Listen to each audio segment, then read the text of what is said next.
جناب ابراہیم خلیل اللہ علیہ الصلوۃ والسلام جب نمرود کی تکلیف سے، نمرود کی ایذا رسانیوں سے فری ہوئے تو نمرود نے ان کو خود بخود ہجرت کرنے کے لیے اجازت دے دی، آپ چلے گئے۔ مصر میں آپ سے جو واقعہ پچھلی دفعہ میں نے بیان کیا، جو واقعہ پیش آیا، مصر میں بھی آپ قیام نہ کر سکے۔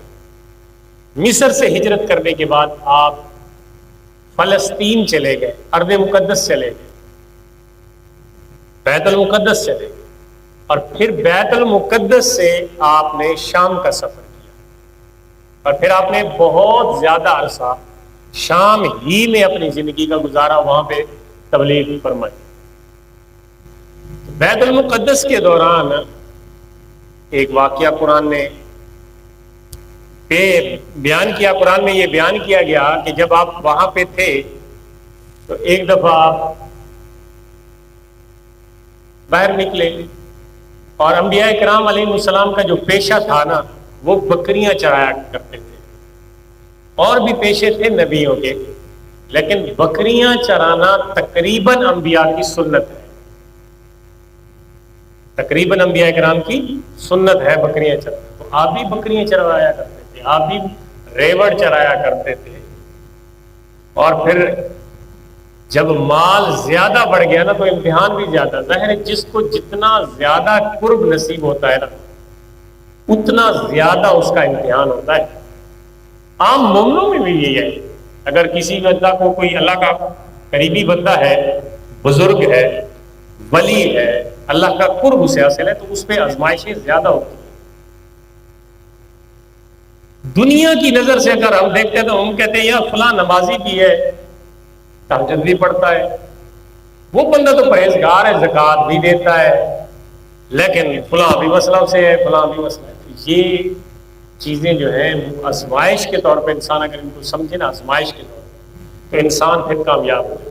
آپ بکریاں چرا رہے تھے، مدارج النبوہ میں یہ روایت نقل کی گئی، آپ بکریاں چرا رہے تھے تو کہیں سے آتے تھے، غیب سے فرشتوں نے آواز دی۔ اب فرشتے انبیاء کے پاس مختلف شکلوں میں آیا کرتے تھے، کبھی کسی عام انسان کی، کبھی ان کی کسی امتی کی شکل، کبھی کسی صورت میں، کبھی کسی۔ تو بشری یعنی انسانی شکل میں دو فرشتے حاضر ہوئے، اور حاضر ہونے سے پہلے انہوں نے زور سے نعت پڑھی، حمد بیان کی، زور سے اللہ تعالیٰ کی حمد بیان کی، اور اس حمد کے الفاظ کیا تھے؟ سبحان ذی الملک والملکوت، سبحان ذی العزت والعظمت والہیبت والقدرت والکبریاء والجبروت۔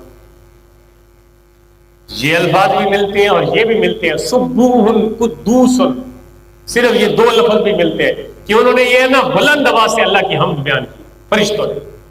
اب ظاہر آواز تو حضرت ابراہیم کو پہنچی، آپ بکریاں چرا رہے تھے، جب آواز پہنچی نا جناب ابراہیم علیہ السلام کو، تو آپ نے ادھر ادھر دیکھا تو آپ کو سامنے دو چہرے نظر آئے۔ آپ نے فرمایا کہ اے اللہ کا ذکر تم کر رہے تھے، میرے یار کی حمد تم بیان کر رہے تھے؟ کہتے ہیں ہاں ہم نے کی۔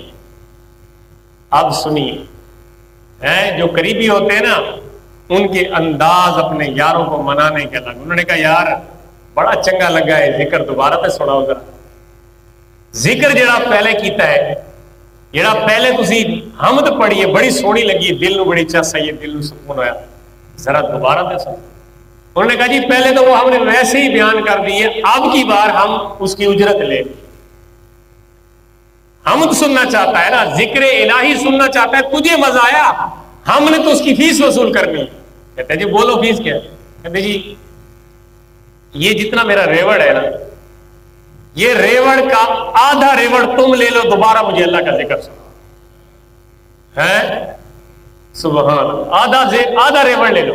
اچھا انہوں نے جناب آدھے ریوڑ پہ، بکریوں کے آدھے حصے پہ دوبارہ یہی ذکر سنا دیا، سبحان ذی الملک والملکوت، سبحان ذی العزت والعظمت والہیبت والقدرت والکبریاء والجبروت۔ اللہ کی شان ہے ساری، اس میں اللہ کے نام ہے، اس کی صفات ہے، اس کی شان بیان ہے۔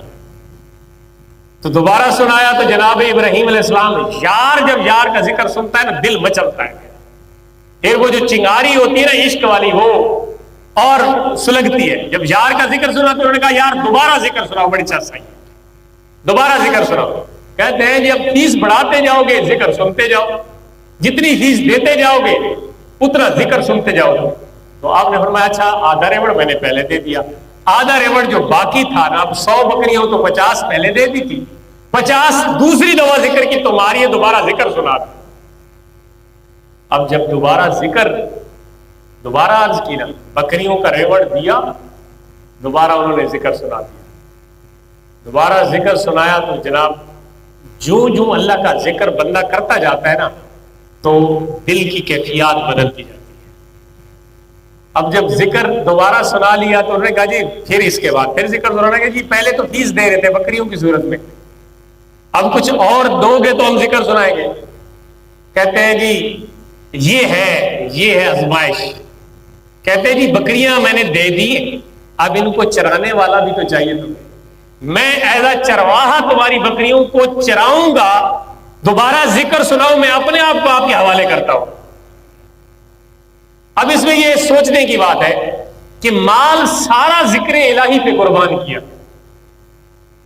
یار کے ذکر پہ قربان کیا، صرف مال تک ہی قربان نہیں کیا، اپنی جان بھی ان کو دے دی، ان کے سپرد کر دی کہ تم مالک ہو آج کے بعد میرے، تم مجھے نوکر رکھو، جیسے کہو گے میں ویسا کروں گا. تو جب آزمائش مکمل ہو گئی نا تو فرشتے عرض کرتے ہیں اے خلیل علیہ السلام، ہم کوئی واقعتاً آپ سے ریوڑ لینے نہیں آئے، ہمیں بکریوں کی ضرورت نہیں، ہم تو ویسے آزما رہے تھے کہ اللہ تعالیٰ نے جو تجھے خلیل بنایا تو چلے اللہ تعالیٰ سے اجازت لے کر آئے کہ تجھے آزماتے ہیں کہ جس سے اللہ تعالیٰ نے اتنا قرب دیا تو یہ جتنا مال تیرے پاس ہے اس مال کی کیا حیثیت ہے تیرے سامنے. اللہ تعالیٰ کے اس خلیل نے مالی قربانی، جہاں پہ پیچھے اور قربانیاں ذکر ہیں یہاں پہ مال کا ذکر آ گیا، تو آپ نے مال کی قربانی اس طریقے سے اپنے محبوب اپنے رب کے نام پہ عطا کی.